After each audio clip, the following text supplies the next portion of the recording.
Bueno, pues vamos a empezar.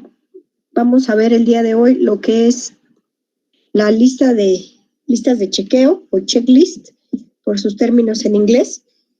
Y vamos a ver la importancia que tienen para las empresas y cómo se conforman. Bueno, pues las listas de chequeo son un formato que va a estar diseñado para poder registrar las acciones repetitivas y sobre todo para verificar la manera en cómo se efectúan estas actividades.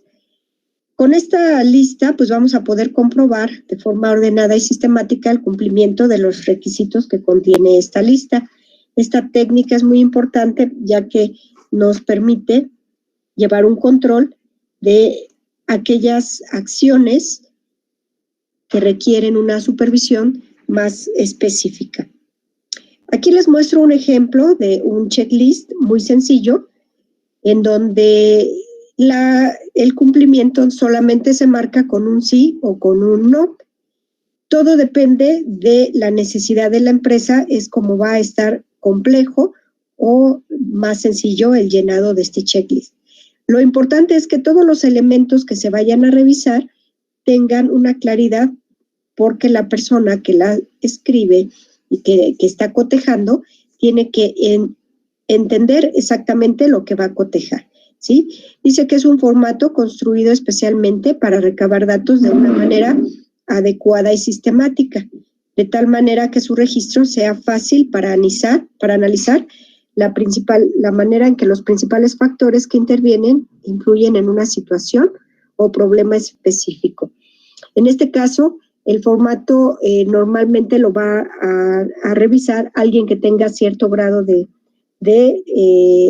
responsabilidad y por lo tanto se utiliza más en los altos, medios y altos, ¿no?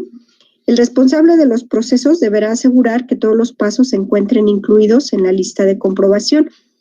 Ahora, el resultado que se dé de esta lista de comprobación nos va a permitir hacer una valoración de cómo se está llevando a cabo un proceso, ¿sí?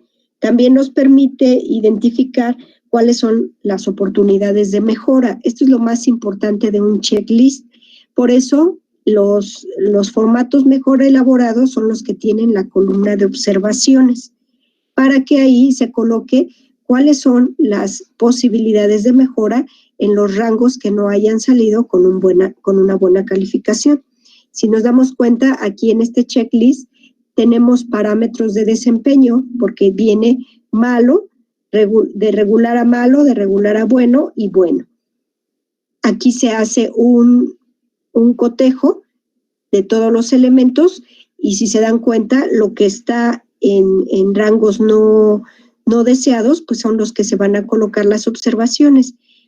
Quiere decir que cuando se vuelva a supervisar y se vuelva a utilizar este checklist, se estaría utilizando el formato nuevo y el formato referente para ver cuáles fueron las mejorías y que lo que haya salido bien, pues continúe en ese estándar de calidad.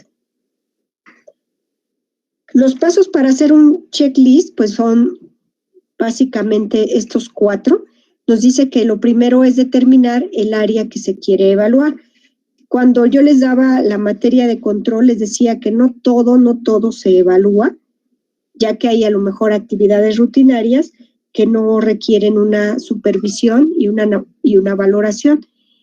Pero aquellas áreas en donde sí se deba de evaluar, pues se deben de determinar, ¿sí? Y se van a enfocar a el análisis de las características de un proceso y tener muy claras las partes del proceso a observar para no perderse. El siguiente paso dice que hay que diseñar el formato de verificación, escribir las categorías o variables posibles y establecer la escala de ocurrencias. Esto quiere decir que vamos a determinar si contesta nada más con sí y no, o si vamos a poner una escala como la lista que les mostré anteriormente, ¿sí? Otro paso es tomar nota de la información en el formato de verificación y esto debe de ser, pues, lo más fácil posible porque la persona no va a tener mucho tiempo para estar revisando. Esa es la ventaja de un checklist, que de manera rápida y sencilla se pueden verificar las acciones o elementos observables en un determinado. Vamos a pensar, si yo voy a revisar la calidad de un producto, los elementos observables lo debo de hacer rápido para hacer esta valoración, ¿sí? Y el último paso nos dice que hay que registrarlos en una base de datos para tratarlos de manera estadística. Es decir, que una vez que me arrojaron los resultados, yo pueda identificar estadísticamente cómo salió un área. Aquí les pongo también el ejemplo. Aquí estamos haciendo una inspección física principalmente, ¿sí? Y aquí los parámetros son diferentes, ¿no? Dice satisfactorio, insatisfactorio o no aplica. Y entonces estamos hablando de que es una inspección de un montacargas y les voy a decir algunos ejemplos, ¿no? Cuando la persona va a utilizar un montacargas, entonces tiene que hacer una lista de verificación. Este tipo de listas también se utilizan mucho para el equipo automotriz que pueda tener una empresa, llámensele trailers, llámensele automóviles u otro equipo de reparto. También se utiliza mucho este tipo de inspección física a través de un checklist, ¿sí? Aquí nos dice, por ejemplo, cómo está en las llantas, cómo están las luces, ¿sí? Cómo están lo que marca en kilometraje, en otros indicadores, ¿sí? Si no tiene daños a la carrocería, ¿sí? Entonces esto, si se dan cuenta, también lo podemos utilizar para un equipo de transporte. También podemos usar un checklist cuando estamos inspeccionando el uniforme, por ejemplo, de una persona. Este tipo de formatos lo utilizan mucho los inspectores de lo que son elementos de seguridad. Entonces, cuando el jefe de un equipo de seguridad va a revisarlos y está checando el uniforme, pues va también a utilizar un checklist, ¿no? ¿Qué puede revisar? Pues que si tiene su pantalón, zapatos y toda la indumentaria necesaria, ¿no? ¿Sí? Además de elementos como si tienen su bitácora, si tienen su control de paquetería, si tiene el control de vehículos, ¿sí? Si cuenta con su equipo celular, si tiene su equipo de protección, por ejemplo, ¿sí? Entonces, este tipo de checklist también es muy útil, ¿no? Y vamos a ver, por ejemplo, que se utiliza mucho en las tiendas departamentales principalmente, ¿no? Donde se está revisando si está adecuado el acomodo de mercancía, si está adecuado lo que están presentando como etiquetado, ¿sí? Si los pasillos están despejados, etcétera, etcétera, ¿no? Entonces, de ahí la importancia de saber para qué sirve este instrumento y también que en determinado momento que les pidan elaborar un checklist, pues que ustedes lo puedan realizar, ¿sale? Ahora, quiero que ustedes me digan, ya veo que aquí hay varios participando, quiero que me digan algunos de ustedes cuando estaban en sus áreas de trabajo, si utilizaron algún checklist, por ejemplo, Diana Laura. Hola, Diana Laura, buenas tardes. Hola, maestra, buenas tardes. Yo me supongo que sí usaban checklist donde trabajabas, ¿no? Donde hiciste tus prácticas.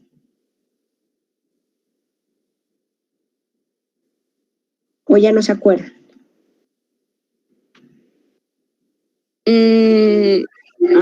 Pues no, la verdad es que no me acuerdo porque en sí no era como tanto así. Bueno, o sea, yo en el área que estaba, pues no nos daban como muchas ¿Formatos? cosas, muchos formatos, ajá, exacto. Entonces, okay. Pues alguien que haya estado que estuviera en recursos humanos, ¿no le tocó usar un checklist para los documentos? ¿No?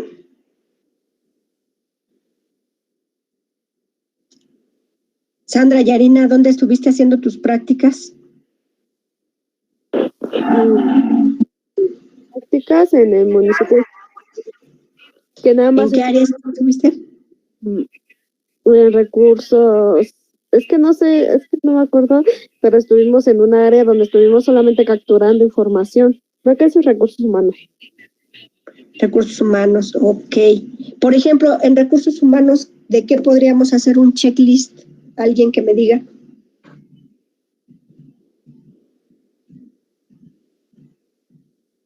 José Manuel.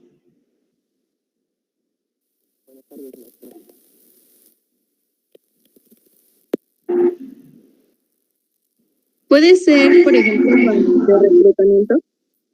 De reclutamiento, ok. ¿Cómo pudiera ser? ¿Cómo te imaginas, Laura?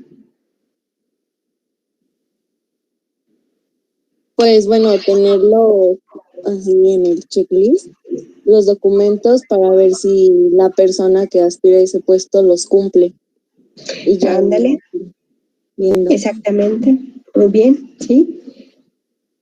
Ahora, cuando ya se realiza el expediente, también hay muchas empresas que adentro o afuera del folder colocan una lista con los documentos y los va palomeando, ¿no? De que si los tienen o no los tienen, e incluso tienen una columna de observaciones, ¿no?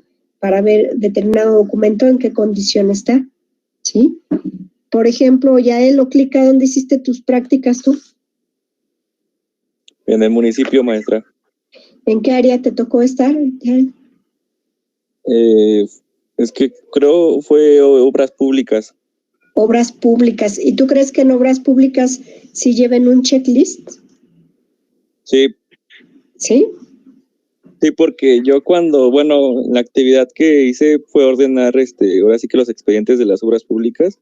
Ajá. Y pues tenían varios documentos. Bueno, la carpeta, el expediente se conformaba de varios documentos. Uh-huh. De presupuesto y todo eso. Ok, y fíjense que a mí sí me ha tocado, es algo parecido. Me acuerdo que un alumno me enseñó un documento que usaban en OBDAPAS, que se le llamaba orden de trabajo. No sé si ahí también la utilizaban. Creo sí. Sí, una orden de trabajo donde dice, por ejemplo, van a hacer un bacheo y entonces tienen que poner una orden de trabajo y ya se van las personas con la herramienta y el material que necesitan. Y fíjense ahí, si fueran ustedes sus jefes de ese equipo de trabajo, pues podrían hacer una lista de cotejo, ¿no? Ir a supervisar si el trabajo se hizo con calidad y entonces podemos indicar con preguntas muy sencillas y con eso se mide el desempeño de una acción, ¿no? De una actividad. Muy bien, vamos con Sharon. Sharon, ¿dónde estuviste haciendo prácticas? En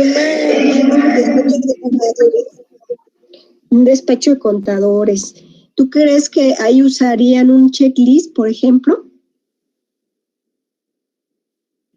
¿Cómo te imaginas que pudieras utilizar una lista de cotejo?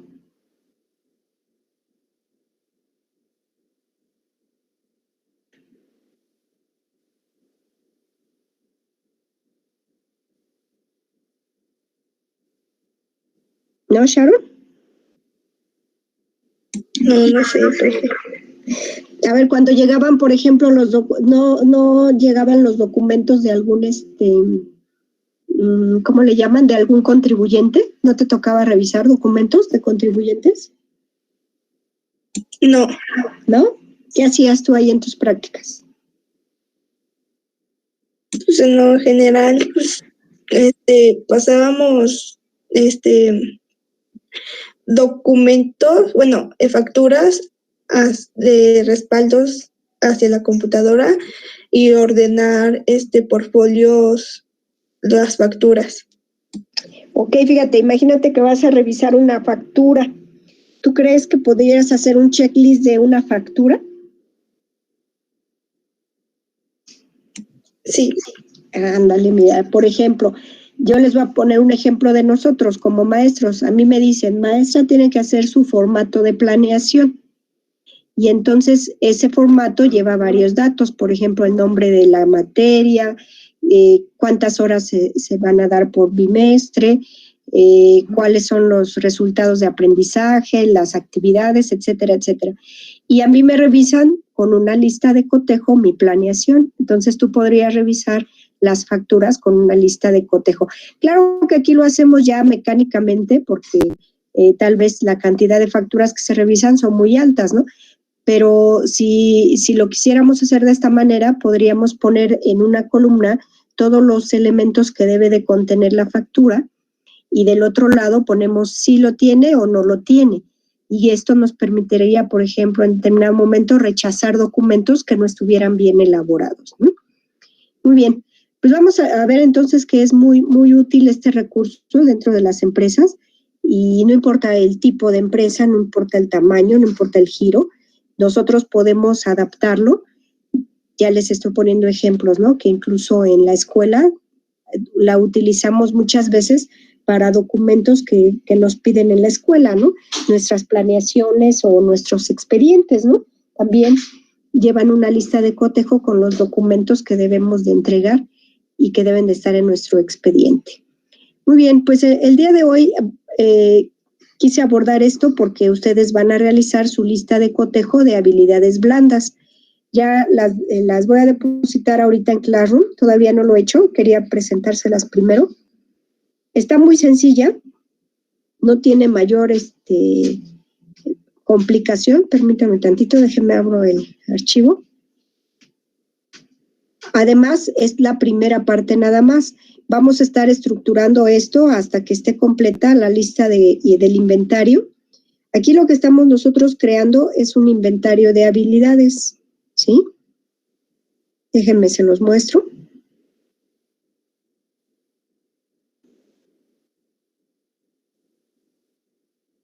Listo. Entonces, ustedes van a realizar este inventario, van a leer el tipo de habilidad. Ahorita nada más me enfoqué en 20 habilidades blandas. Entonces, la van a leer y van a indicar si lo tienen o no lo tienen, ¿sale? Pueden poner una palomita o pueden poner una X. Y luego al final les coloqué 2 preguntas muy importantes. ¿Qué habilidades me gustaría fortalecer? Entonces, de aquellas que salieron que no, las voy a colocar aquí.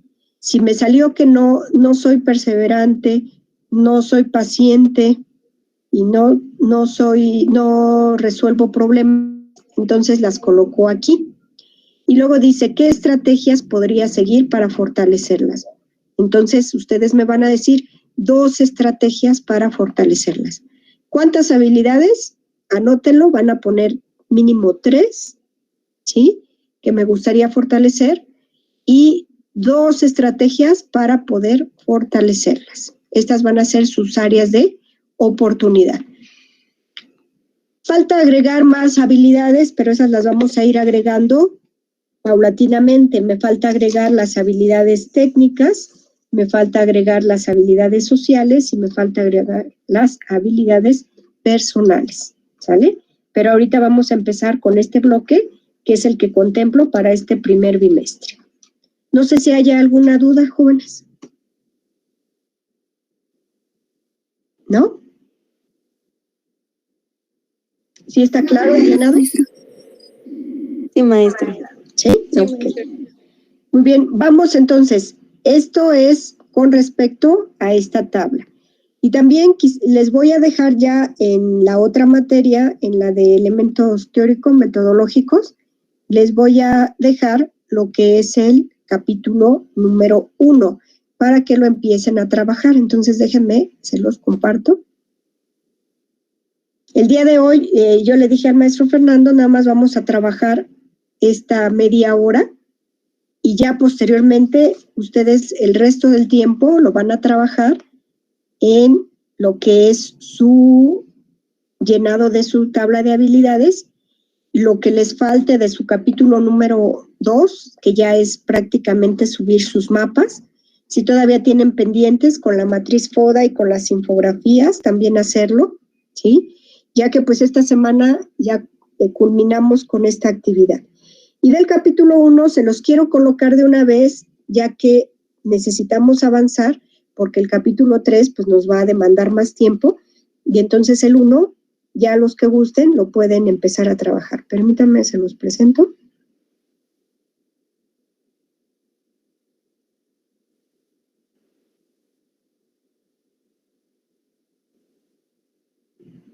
Muy bien, entonces también se los voy a dejar a manera de plantilla. Ya ustedes han hecho esta labor, ya no necesito explicarles mucho. Van a identificar del municipio, si ustedes me dicen, ya me dijeron qué escenarios son los que van a retomar, entonces el municipio es de ese escenario y ya sabemos cómo tenemos que poner la información en el aspecto social, en el económico y en el cultural. Nada más vamos a cuidar que sea en letra Arial del número 12. Ya a partir de aquí los trabajos van a ser individuales. Solamente el capítulo 2 fue en equipo y todo lo demás ya es responsabilidad de cada uno, ¿sale? Luego vamos a colocar el nombre correcto de la empresa, como lo tenían en su carta, en su constancia de término, ¿sí? El giro, ya sea industrial, comercial o de servicio. Vamos a colocar el tamaño, si es microempresa, empresa pequeña, mediana o grande, ¿sí? Si tienen antecedentes generales, los colocamos y si no, eliminamos este apartado, lo quitamos y nos vamos con la descripción de los productos o servicios. Si es una empresa industrial o comercial, le quitamos la palabra, la diagonal y la palabra servicios. Si es una empresa que es de servicios, le quitamos la palabra productos y también la diagonal, ¿sale? Luego viene el organigrama y luego viene la misión, visión, valores, el croquis de ubicación. Aquí les pido que lo que es la misión, visión, valores y todo lo que escriban lo van a escribir en el renglón de abajo, ¿sí? Y vamos a cuidar, le vamos a quitar lo negritas porque lo conserva y todo debe de ir en Arial del número 12, textos justificados, el interlineado está a 1.5, ¿sí? Y hay que usar mayúsculas y minúsculas. Y por último tenemos lo que es el croquis de ubicación. No sé si tengan alguna pregunta con respecto a esto. ¿No? ¿Seguros? No, maestro. Bueno, entonces, ¿qué tenemos que hacer hoy? Nuestro inventario de habilidades. Ya subir a la plataforma mis mapas, si es que no los he subido, ¿sí? Y tener lo de su matriz FODA y sus infografías, ¿sale? ¿Algún comentario, maestro Ofer? Si está todavía aquí con nosotros en la clase.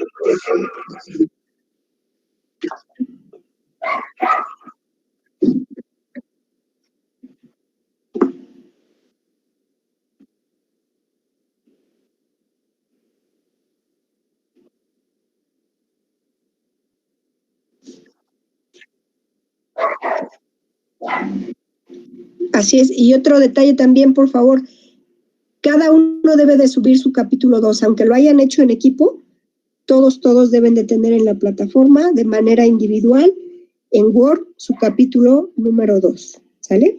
Para que el que concentre